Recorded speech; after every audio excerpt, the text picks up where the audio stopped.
everyone.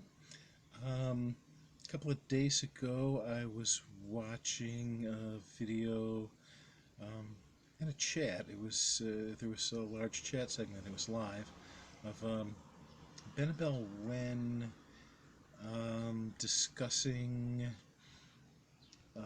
what she describes as sort of a trend of people who want to throw away the books and read the tarot completely intuitively, and it was really good.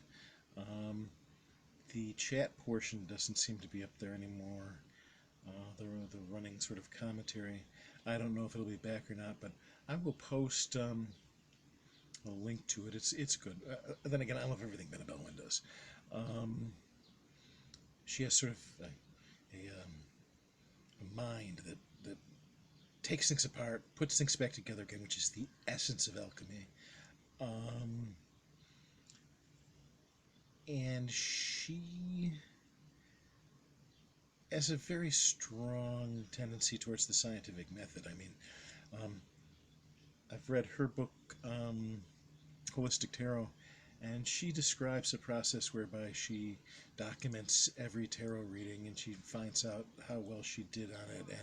And so she can give you like a statistic about how accurate her readings are, and the statistic is 100% accurate. I don't know if your average intuitive tarot reader can do that or not. There could be some. In any event, I thought it was very interesting, but I don't know how much of a trend it really is. There might be, a whole bunch of new people in social media um, who are calling it, intuitive reading. But in my mind, and I said this in a comment on the video, the to me it harkens back to a debate about magic as an art which is learned, studied, and practiced versus psychics or psychism, which is a natural born ability. And many of my magical teachers were of the opinion that psychism in particular was dangerous, that it's an animal ability, that animals are psychic, and that it's just our own physical body and connection to our ancestry, going back to where we diverged from the great apes, and that it's actually extremely old and it's a step backwards rather than an advancement, and that magic should always be about evolution. Now that goes back to something like Aleister Crowley saying the only legitimate use of magic is to achieve the knowledge and conversation of the Holy Guardian Angel, or in more of our speak, being aware of, in touch with, and able to access or completely give ourselves over to our higher self, our divine genius.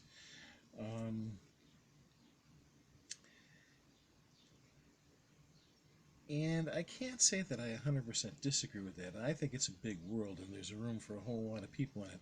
And I don't know how dangerous it really is. I mean, one of Ms. Wen's fears was that people are going out and paying tarot card readers large chunks of money for these readings, and they have a right to expect that they will have the same sort of professionalism as, say, doctors and lawyers and that sort of thing. And I don't disagree.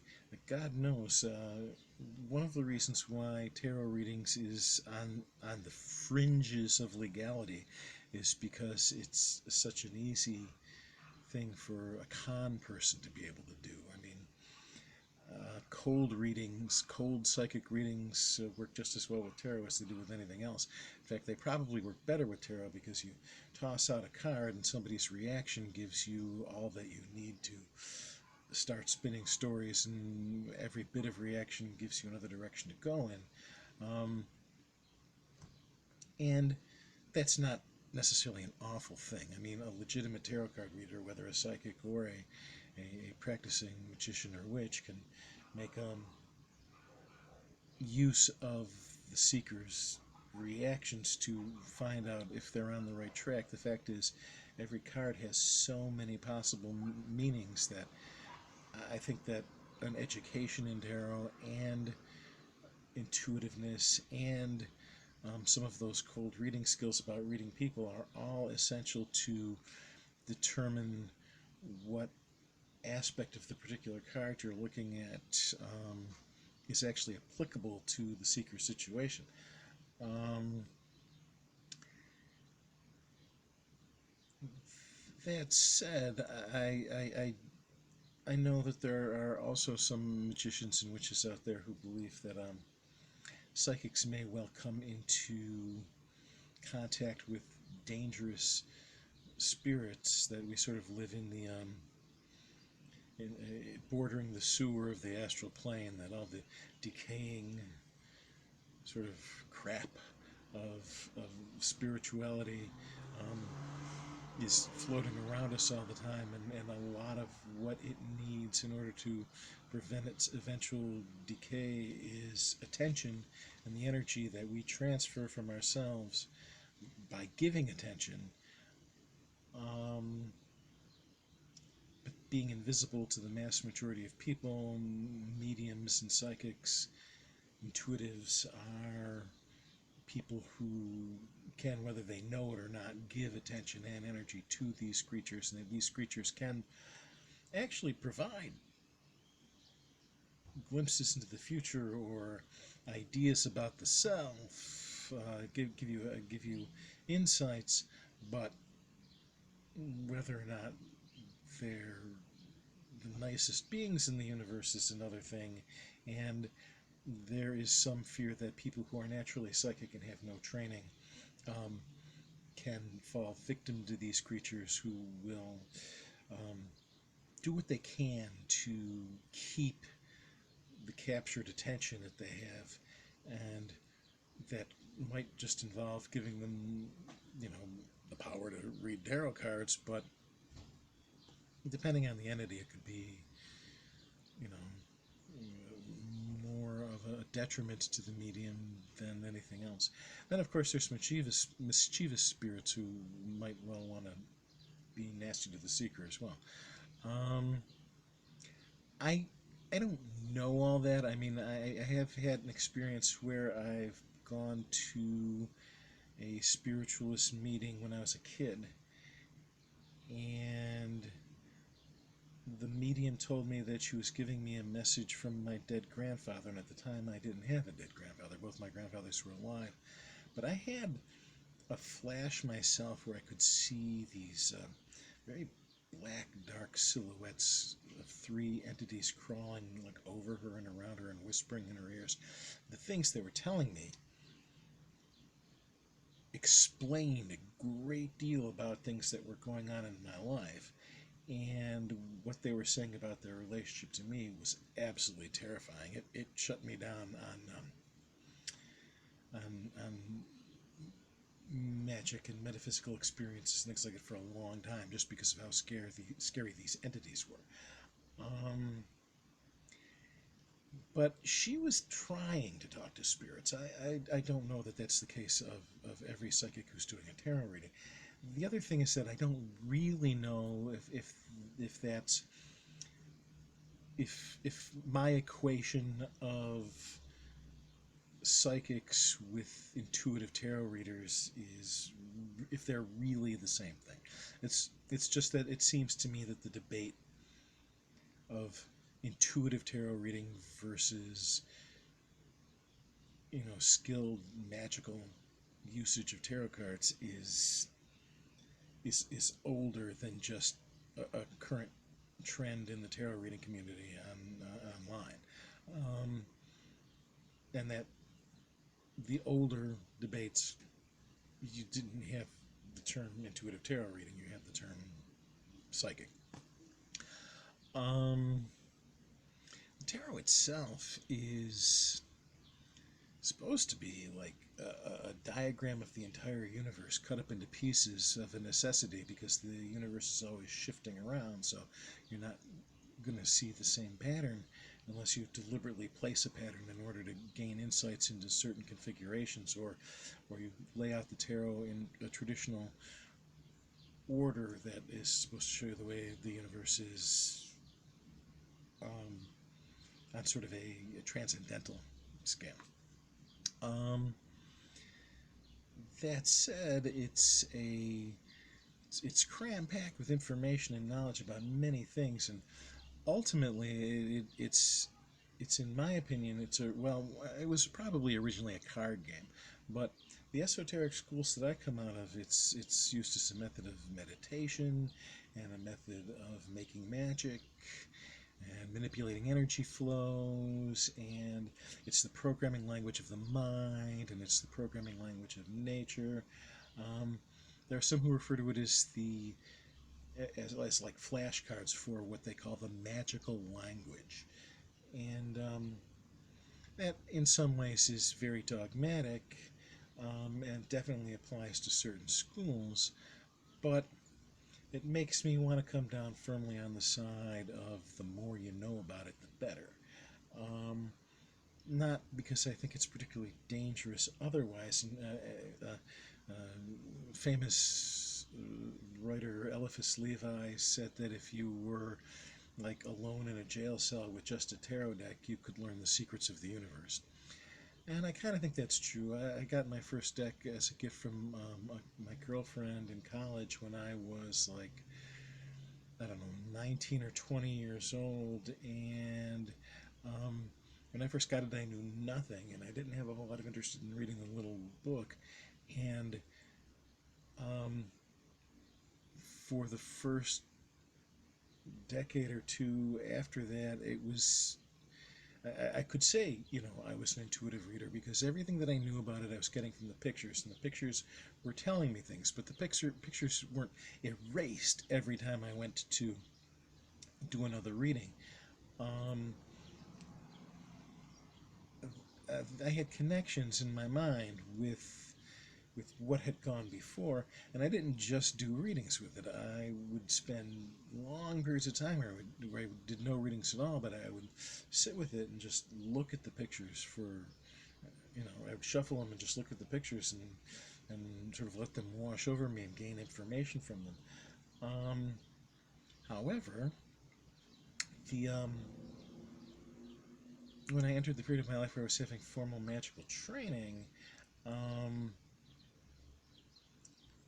the amount of things they opened up to me once I realized the various correspondences that they have, and being able to use them to jump into all of those other aspects of magic, um, just it's an absolutely phenomenal way to remember just about anything you want to know about magic, and to help to learn it.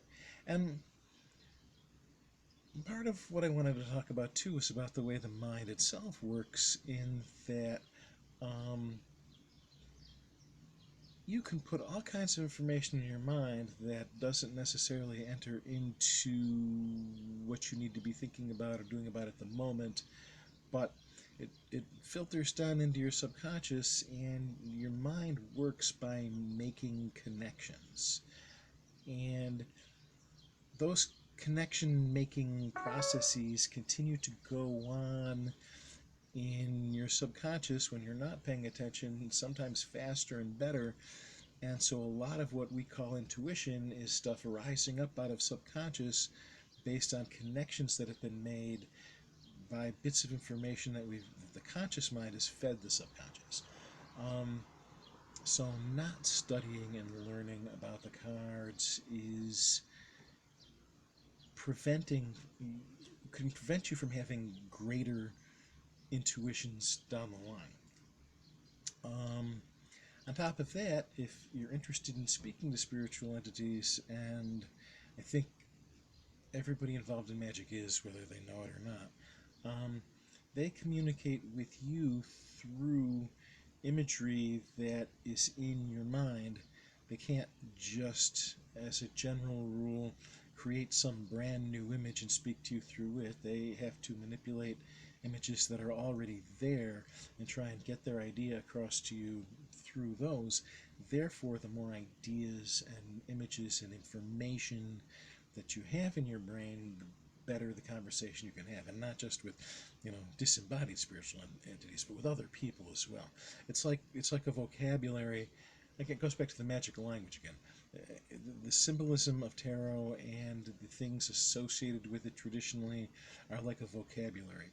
Um, it's better to be able to say, "Hello there, Jane. My name is Tarzan. How are you today? Isn't the weather lovely?" than it is to say, "Me, Tarzan, you, Jane." I know, old reference for younger people who don't remember Tarzan movies. The gist is, you are better able to communicate when you've got a better vocabulary. It doesn't mean you have to use $12 words or college thesis level technical terminology, but the more words you know, the better you can speak, and the more of tarot symbolism and associations and connections that you have, the better will be any usage of the tarot. And it affects other aspects of your mind as well. Once you start dreaming in tarot symbolism, it's easier to interpret what the dreams are about because it's the same method as interpreting the tarot. It makes it easier to discuss things with people from different types of esoteric schools or covens or whatever the case may be. Because it's a language that can be had in common, and that gives room for debate because there's so much that can fit into any given symbol. The other thing, there's like one woman who was talking on and on about how you must know nothing in order to get these intuitions. You must know nothing, and I wasn't entirely sure how to take that. I mean, the problem is that in these chats, things are in like little tiny snippets, and there's no vocal tone, so it's hard to judge. Um, it's easy for me to think, well, that could just mean being meditative. Nothing at all wrong with, before sitting down with the tarot, clearing your mind and becoming meditative and becoming blank and letting things just arise up into your mind. That's fine. That's cool. That's no reason to throw out the books and not do any of the research, but it's a perfectly good method for just about anything magically. It's meditation. Um, Being interested in Kabbalistic and in world religions. I mean, we've got the no thing of the Kabbalists and nirvana of some of the Buddhists, or all of the Buddhists even. Um, Nothing as a concept is sort of the ultimate. Um, and if that's what this person meant, that's what's true. It's all about nothing. You've got to get to nothing. Um, on the other hand, based on how little else she was saying, I just had this intuition that she was claiming that ignorance in and of itself was a good thing. And that scares me because it reminds me of a lot that is going on in our current political reality, where large chunks of the population are opposed to science, and having people in charge of things who are expert in the things that they're actually in charge of, and putting amateurs in charge of, the reins of power for the world. And that was terrifying, and it gets more terrifying every single day. And it's a trend that we have to stop. We have to stop seeing ignorance as a good thing. We need to see knowledge and expertise and knowing what you're doing and how to do it as a good thing. But lest I get too political, I should probably call it a video, and talk to you again soon, I hope.